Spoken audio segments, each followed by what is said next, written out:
पन्नों में एक ऐसा रोमन सम्राट दफन है जिसने अपनी सगी बहनों के चेहरे सोने के सिक्कों पर छपवाए, उन्हें भगवान का दर्जा दिया और पूरे साम्राज्य को उनकी पूजा करने का हुक्म दिया। एक छोटा पॉज लें, स्वर को और गंभीर करें। लेकिन बंद दरवाजों के पीछे उस महल के अंधेरों में उसने अपनी ही बहनों के साथ जो किया, उसे लिखते हुए उस दौर के रोमन इतिहासकार भी कांप उठते थे। यह कैलिगुला और उसकी 3 बहनों की कहानी है। सत्ता का नशा, एक खौफनाक जुनून और एक ऐसा डार्क सीक्रेट जो इतिहास के सबसे भयानक पन्नों में छुपा है। खंड 1, अंधेरे महल की शुरुआत। इस रोंगटे खड़े कर देने वाली कहानी की शुरुआत किसी पागलपन से नहीं, बल्कि एक शानदार परिवार से होती है। कैलिगुला के पिता जर्मैनिकस रोम के सबसे चहेते आर्मी चीफ थे। उनकी माँ एग्रिपीना महान राजा ऑगस्टस की पोती थी। मगर सत्ता का एक कड़वा सच है, हद से ज्यादा प्यार अक्सर आपकी मौत को दावत देता है। राजा टाइबेरियस के खौफ ने इस सुनहरे परिवार को जड़ से मिटाने की साजिश रच दी। खंड 2, विनाश का तांडव। साल 19 ईस्वी, जर्मैनिकस को जहर देकर मार दिया गया। माँ को एक बंजर टापू पर भूखा तड़पाकर मार डाला गया। कैलिगुला के भाइयों का अंत और भी खौफनाक था। एक भाई ने भूख के मारे मरते समय अपने बिस्तर की रुई तक चबा ली थी। बचे तो सिर्फ 4 लोग, कैलिगुला और उसकी 3 बहनें। कैप्री के उस नर्क में कैलिगुला ने अपनी भावनाएं मार दी और एक वफादार कुत्ते की तरह नाटक किया, तब तक जब तक उसे मौका नहीं मिला।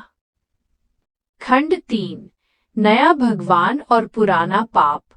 मार्च 37 ईस्वी, एक तकिए से टाइबेरियस का दम घोटकर 24 साल का कैलिगुला रोम का नया भगवान बन बैठा।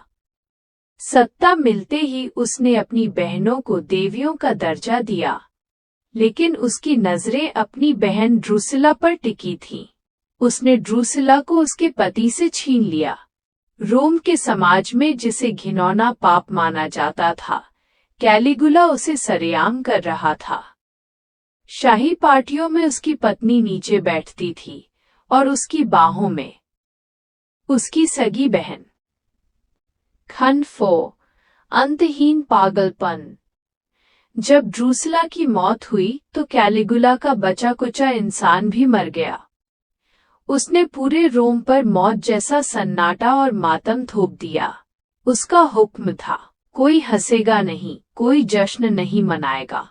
जो हंसा उसकी सजा सिर्फ मौत थी। अंतिम शब्द माइनस बहुत धीरे और फुसफुसाते हुए। सत्ता जब पागलपन से मिलती है तो इतिहास के पन्ने खून से लिख दिए जाते हैं। का सिर धड़ से अलग कर दिया जाता था। अगर किसी ने रोम की नदियों में नहाने की भी कोशिश की तो उसे सीधे मौत के घाट उतार दिया जाता। और अगर कोई इंसान अपने ही घर में अपने परिवार के साथ चुपचाप खाना खाते हुए भी पकड़ा जाता तो उसे भी बिना किसी सुनवाई के फांसी दे दी जाती थी। एक अकेले इंसान के निजी दुख और उसके पागलपन ने पूरे रोम साम्राज्य का दम घोट कर रख दिया था। दहशत का महल, वो साम्राज्य जिसके नाम से कभी पूरी दुनिया कांपती थी, आज एक पागल तानाशाह के डर में जी रहा था। अब वो महल जो कभी शान और ताकत की निशानी था, आज डर और सन्नाटे का अड्डा बन चुका था। हर दीवार, हर कोना उसे उसकी मरी हुई बहन ड्रुसिला की आवाज सुनाता था।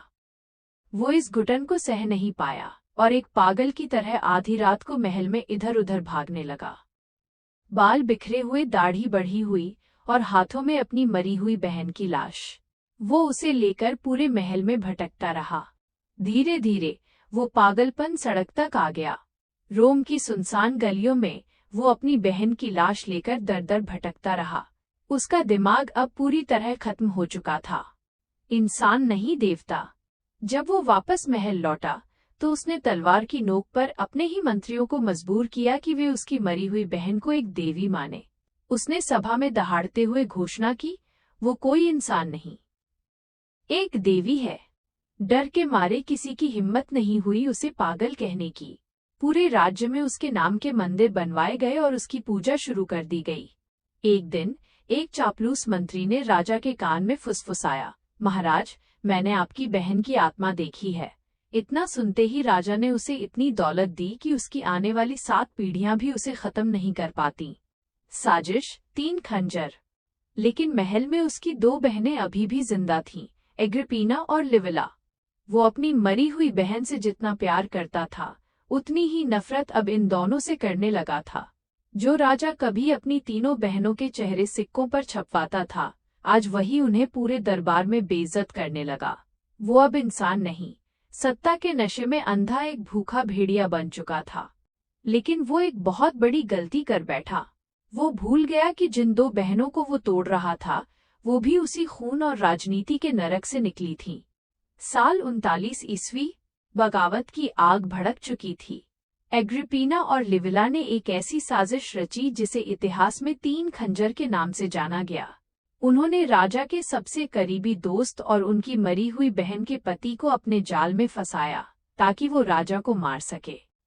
खौफनाक सजा। लेकिन तानाशाह को धोखा देना आसान नहीं था। साजिश का पता चलते ही कैलिगुला ने उस आदमी का सिर धड़ से अलग करवा दिया, पर अपनी बहनों के लिए उसने जो सजा चुनी वो मौत से भी बदतर थी। उसने एग्रिपीना के हाथों में उसके प्रेमी की लाश थमा दी और आदेश दिया कि वो इस लाश को लेकर पूरे शहर में घूमे। हजारों लोगों के बीच वो राजकुमारी एक अपराधी की तरह सड़कों पर घुमाई गई।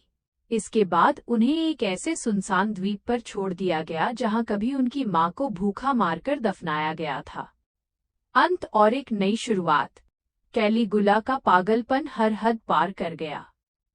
उसने खुद को भगवान घोषित कर दिया और दरबार में औरतों की नीलामी शुरू कर दी। लेकिन साल 41 ईस्वी में अंत आ ही गया। उसके अपने ही सैनिकों ने उसे घेर लिया। मरते वक्त भी वो चिल्लाता रहा, मैं अमर हूँ, मैं भगवान हूँ। पर एक के बाद एक कई खंजर उसके सीने में उतर गए। लेकिन ये अंत नहीं था। उस नरक से एग्रिपीना जिंदा वापस लौटी और उसके साथ था उसका बेटा, जिसका नाम था नीरो। आगे चलकर इस लड़के ने जो किया वो इतिहास का सबसे काला और डरावना अध्याय बन गया।